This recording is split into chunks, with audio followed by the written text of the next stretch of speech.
was a girl a 35-year-old woman from California in a $80,000 Tesla. Just blew me right off the road. I don't think she's going to lose any sleep over it. Everybody's living for themselves. They don't even think about the person next to them. The Bible says in the last days, people will become lovers of themselves and lovers of money. Harsh, treacherous, rash, and without love.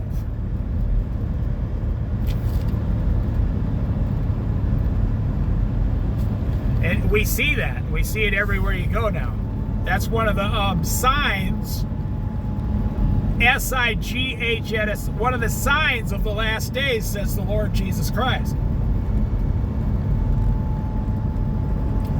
And we've been living that since, well, technology really, since about 2010, technology is really just changing people from A to Z, changing the way they think, they live, they act, they work,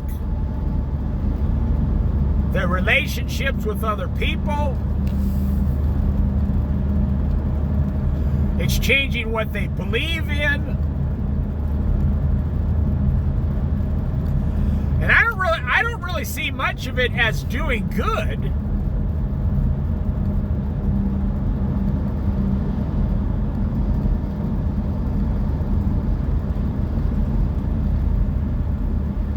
There's that old saying, it's true, 50% of the internet is still full of pornography. Even on YouTube, Google, Facebook, you can't get away from it. And I don't mean naked, I mean like, they'll flash young girls in bikinis in front of you all day long and you can't get away from it. You have to scroll it away. There's some kind of agenda. The devil has some kind of agenda that says, we want men to see this all day long. It's ruining your soul.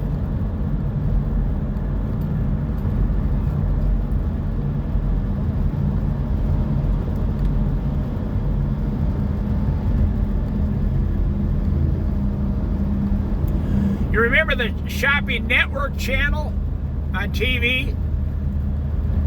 Well, now you have Jeff Bezos' Shopping Network internet at your fingertips. You get anything you want and 27 different variations of every product sent to your house within 1 day, 2 days, or 3 days, no matter where you live.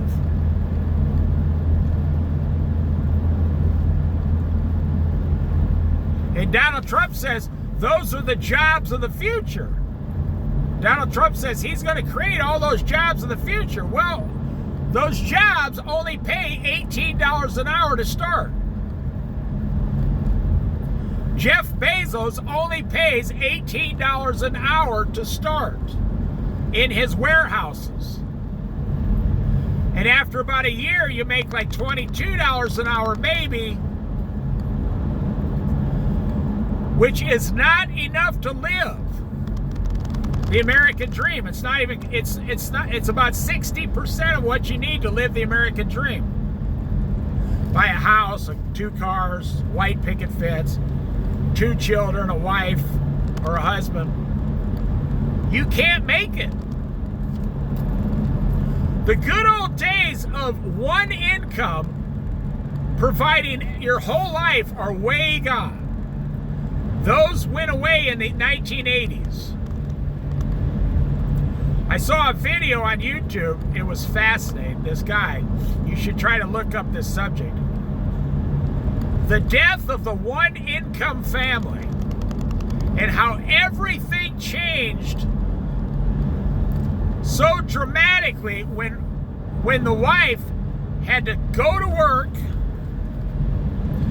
and leave the kids with the babysitter or a grandma, or there was no preschool back then. Or put them in kindergarten, and now it wasn't that the wife went to work and had extra money. Now you had a bunch of extra money. No. You had to have your wife working 40 hours a week. You had to have two incomes to survive. You can look it up. There was a major shift in America, and it changed all the American landscape forever. Well, now what's happening? How many Americans need three incomes to survive? The husbands, the wives, and one of you has to have a part-time job. Or you have to have a rental apartment that gives you some money. Or you have to be making money online somehow. Or you have to have a weekend business mowing lawns or something. Or the husband just has to work 2 40-hour-week jobs to barely survive. Plus the wife's income. So there's this thing, you can look it up, the death of the one income family. I can't remember the year it stopped. But when America now was required to have two incomes to pay for the house, the car, college, whatever. Okay, now look. So now in 2025, we're getting to the point where you need three incomes for the American dream now. It went from one income to two, and now it's three. I mean, it was one income for 50 years in this country. And now it's been two incomes for the last 30 years. And now it's going to be three incomes to be able to buy a house, two cars, cell phones, technology, food, gas, insurance, health care. So think about this. What is the next step? It was one income, then it was two, now it's three. What's the next step? 4 incomes. And you see how by doing this, they destroy the American family. Pretty soon the kids will just be raised by government. They won't have any parents at the house because the parents will both be working 70 hours a week. 4 incomes. I had to laugh when Joe Biden and Barack Obama actually started this other thing. And Joe Biden wanted to do it with Kamala Harris. We think Americans should only work 32 hours a week. Yeah. Well, if we only work 32 hours a week, minimum wage would have to be $30 an hour for minimum wage.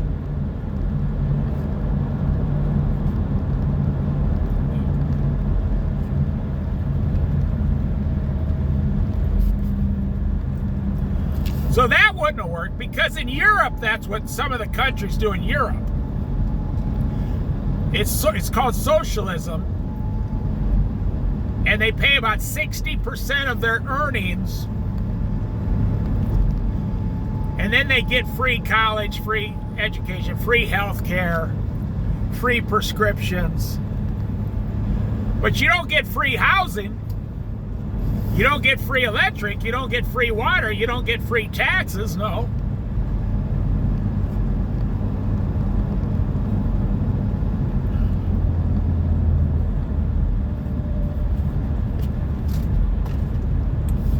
I just made a bunch of videos on my money playlist if you're interested in this kind of stuff.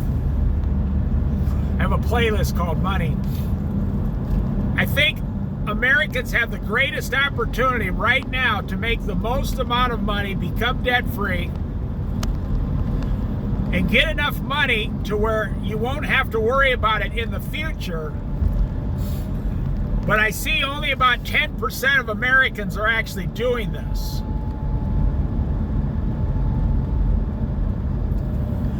About 90% of Americans are falling for the go into debt, go into debt, go into debt scenario.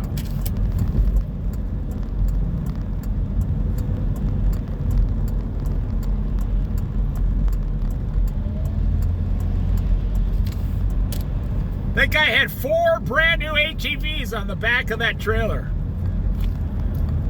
That was $60,000 in ATVs back there. Well, you know he didn't pay cash for them. That's what I'm saying. You're destroying yourself. Because you're unhappy. You don't have a relationship with God. You don't even take care of your family anymore.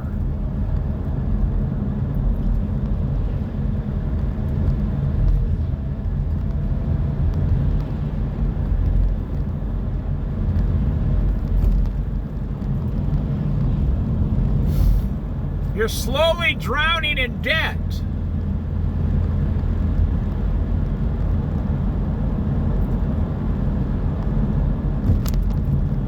I mean, at what point will you stop buying a car? You know, when an average car goes over $100,000 in like 8 years.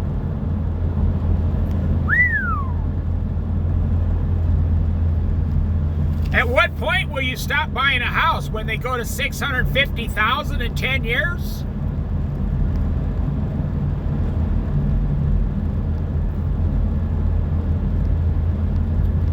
At what point will you stop going to universities and giving them $100,000 when you give them $100,000 in tuition and they only get you a $20 an hour job that you could actually get for yourself at the grocery store anyway with no college? You could be assistant manager in Oregon at Safeway and make $26 an hour. Same with Fred Meyer. The manager makes like $34 an hour. You can work your way up to assistant manager of a grocery store chain anywhere in Oregon, get $26 an hour.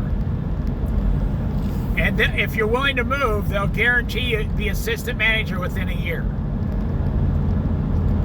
So you got people coming out of Harvard and Yale and Princeton now getting $25 an hour jobs. But they still owe $80,000 in student loans.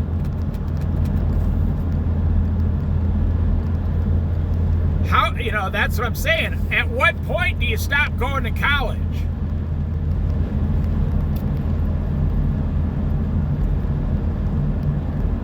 At what point, at what pricing point? What price does the house have to be before you stop buying a house? What price does a car have to be before you say, I'm never buying a new car again, I'm going to buy a $7,000 used car for cash and drive it for 4 or 5 years? At what point do Americans stop and say, this is not working?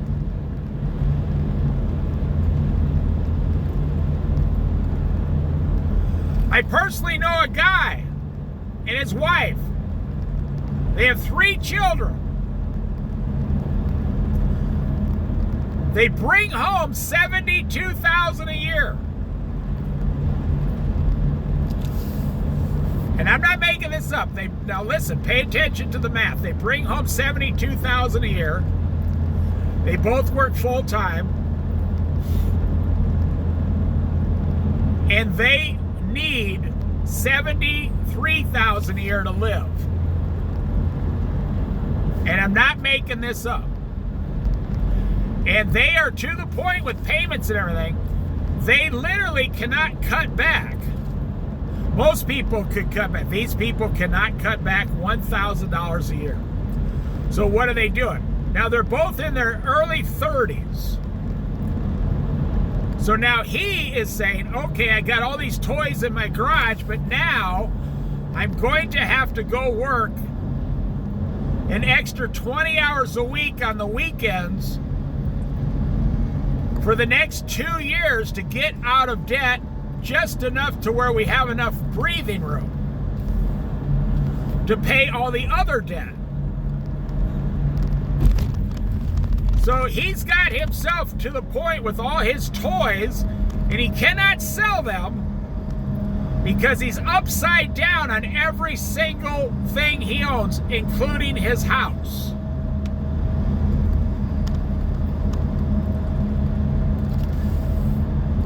his 2 car payments, his ATV payments, a motorcycle payment. They even bought a $35,000 trailer. He owns a boat that it's his. He owns it. No payments. And now he has to give all of that up for 2 to 3 years and go make $200 on the weekend, $10,000 a year for 3 years to get rid of about 20% of his debt.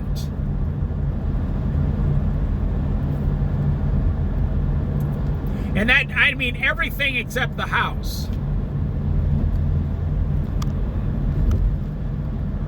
Now think about it. He bought all these toys to go so far into debt. Now he can't play with the toys, and they're all going to sit out in the garage and get rusty. And I mean, a lot of those engines, if you don't run the engine every week, it kind of gets, you know, all jacked up. Those engines were meant to be driven. So that's what I'm saying. At what point, America, at what point do you say you could take a classic car, buy a classic car for $15,000, put $10,000 into it. There's a classic car for sale. You can put 10 grand in it. So you put $25,000 into a car. It would last you 10 years because it was a classic car to drive around your town. And that would be half, 50% of what a newer car will cost you. But you'd have a brand new classic car for $25,000. But instead, you don't have $25,000. So you're forced, that's what it is. That's where the payments come in.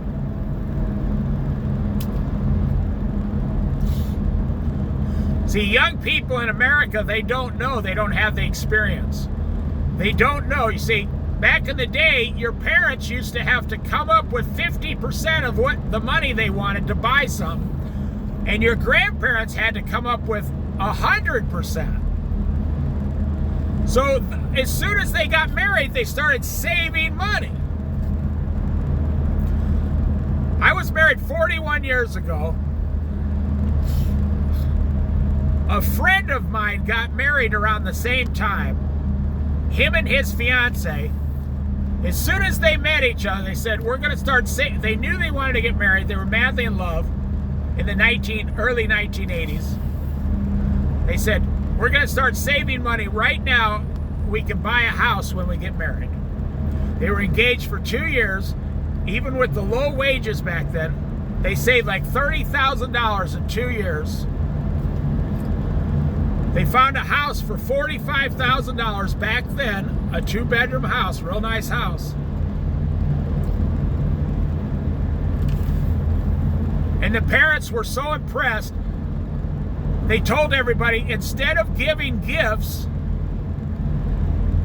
they need $15,000 cash to buy the house, and whatever you don't give, we'll match and get the parents, both sets of parents matched it, and then everybody came up total with $45,000, and they bought the house for cash. But they saved $30,000 on their own. Today, that house would sell for $300,000 back in Iowa.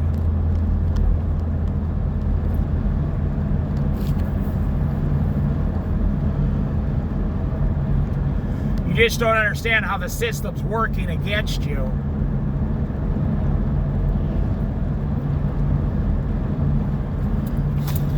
The banks put, you know, they used to only, under Barack Obama, you only had to put 5% down on a house. Now they say 20%. Now Donald Trump, I couldn't believe it. He's saying, well, maybe we should only make people put 10% down. I mean, I like Donald Trump, but he has not all of his ideas are great. Some of his ideas are bad. just like everybody else. He doesn't have a magic wand. You know, in Israel, they start saving when they're teenagers. You can look it up. Israel people put 90% down on all their houses. And they only borrow 10% over like 7 years. True story, look it up. They put a 90% down payment on their house and only pay 10%.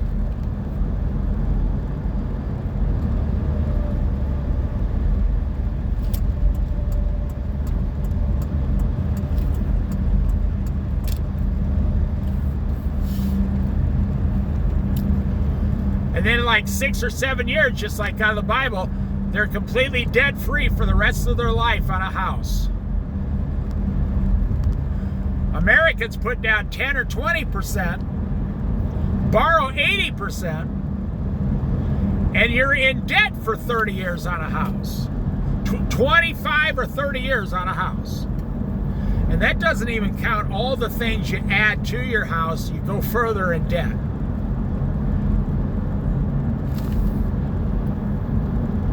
That's why people are saying today, I want to live in a van. I want to, you know, they're buying like $80,000 Sprinter vans, $150,000 Sprinter vans. People, there goes one right there. Let me see how much it is. That's about a $225,000 brand new. That wasn't brand new, but brand new that costs about $225,000. Not a quarter, $225,000. You can get Sprinter vans up to $450,000 now. Look it up.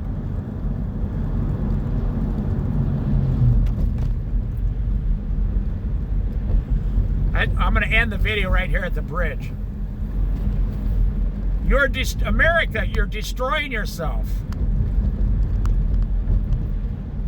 And the only people making money is the banks. The government is not destroying you. The government's not forcing you to borrow money. The banks are making hundreds of billions of dollars off Americans now in interest payments only. Look it up. Every bank is at record level profits in America.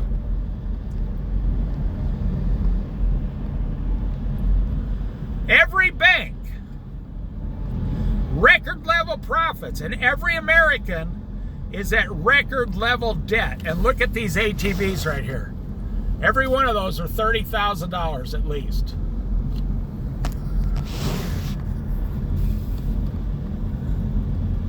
And there was a whole parking lot full of guys looking to buy one on Labor Day. I think it should be a national law.